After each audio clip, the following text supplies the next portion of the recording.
안녕하세요. 엠베거입니다.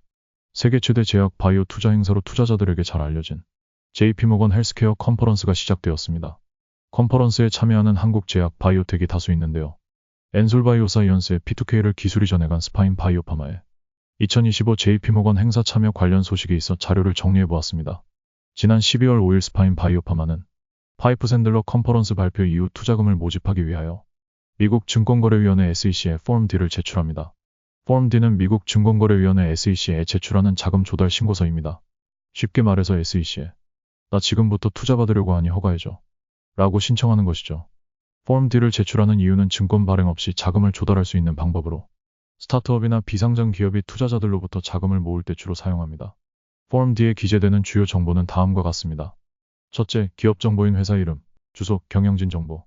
둘째, 자금 조달 정보인 목표 금액, 모집 금액, 모집 방식. 셋째, 투자자 정보인 투자자 수, 유형.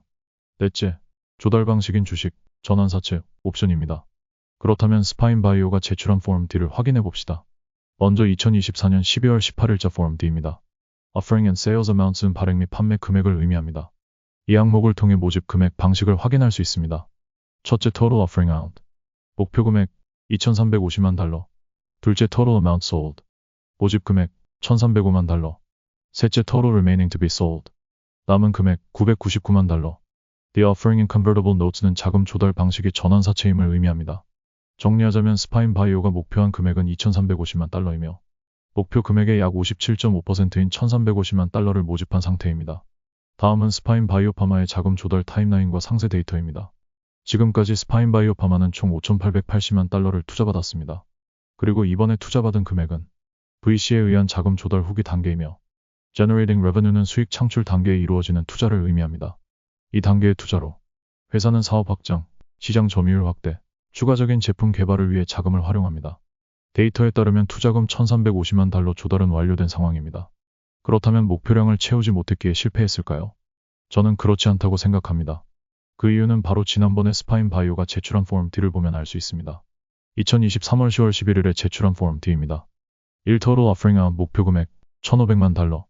2. Total Amount Sold 모집 금액 239만 달러. 3. Total Remaining to be Sold 남은 금액 1,261만 달러. 2024년 목표 금액, 모집 금액과 비교해보더라도 꽤 차이가 납니다. 즉, 파이프 샌들러 컨퍼런스에서 발표한 효과가 숫자로 증명된 것이죠. 스파인은 미 임상 3상을 통해 유의미한 결과를 자체적으로 확인한 상황입니다. 그리고 임상 3상 결과는 올해 6월 발표 예정입니다. 이 상황에서 스파인의 선택은 두 가지를 예상해 볼 수 있습니다. 먼저 자신들이 직접 신약을 판매하기 위한 제반 여건을 갖추는 것입니다. 그러기 위해선 나스닥 시장에 상장하여 IPO를 통해 자금을 조달해야겠죠. 또 다른 방법으로는 임상 3상에 성공한 약물을 글로벌 파마에 기술이 전후 새롭게 후보물질을 도입하여 다시 임상을 진행하는 것입니다. 두 가지 중 어떤 방법을 선택한다 하더라도 비용이 드는 것은 자명하기에 스파인은 폼 D를 통한 모집 이후의 넥스트 스텝을 준비합니다. 서두에서 말씀드렸던 대로 세계 최대 규모의 제약, 바이오 행사인 JP모건 헬스케어 컨퍼런스가 미국 샌프란시스코에서 시작을 알렸습니다. 제약회사 및 바이오텍이 자사 홍보를 위하여 JP모건 헬스케어 컨퍼런스와 혼용하는 행사가 두 개 더 있는데요. 이 부분을 정리 후 스파인 바이오파마의 행사 참석을 말씀드리겠습니다. JP모건 헬스케어 컨퍼런스 주간에 같이 열리는 행사로 레시 JPM과 바이오텍 쇼케이스가 있습니다. 이 세 가지 행사는 독립적으로 운영되는 각기 다른 행사이며 각각 서로 다른 대상과 목적을 가지고 있습니다. 하지만 위 행사가 모두 JP모건 헬스케어 컨퍼런스 주간에 샌프란시스코에서 열리며 JP모건 헬스케어 컨퍼런스가 가장 공신력 있고 큰 행사이기에 다른 행사들까지 JP모건과 연관지어 혼용하기도 합니다.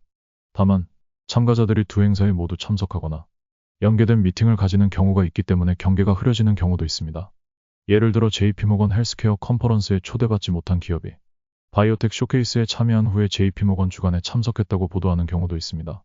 특히 국내 바이오텍의 경우 JP모건 헬스케어 컨퍼런스에 참여했다는 이슈가 주가 상승의 이유가 되기도 하기에 투자자는 정확히 어떤 행사에 참여했는지 분명하게 체크해봐야 하겠습니다.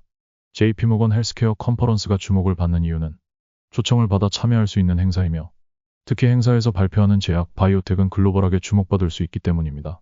그에 비해 레시 JPM, 바이오텍 쇼케이스는 참여와 발표가 비교적 자유롭습니다. 스파인 바이오파마는 어떤 행사에 참여했는지 확인하기 위하여 스파인 바이오파마의 링크드인 그리고 JP모건 프레젠테이션 트래커를 활용했습니다.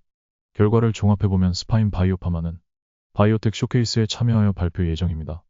파이프 샌들러 컨퍼런스 이후 JP모건 헬스케어 주간 행사인 바이오텍 쇼케이스에 참여하여 열심히 투자금을 끌어모으는 마크의 모습이 그려지네요. 바이오텍 쇼케이스가 초기 및 중견 단계 바이오텍에 적합한 행사이며 스파인 바이오파마의 경우 대표가 직접 연사로 나서 발표할 예정이기에 스파인이 얼마나 자금 모집에 진심인지를 확인할 수 있는 단서라고 볼 수 있겠습니다. 이렇게 적극적인 행보를 보이는 이유는 이 임상 3상의 결과가 그만큼 자신있기에 가능한 게 아닐까 생각합니다. 특히 스파인이 PK 적응증 확대 기술 이전 계약까지 체결했기에 PK 3상의 성공 가능성은 상당히 높다라고 추론하는 게 상식적인 판단이지 않을까요?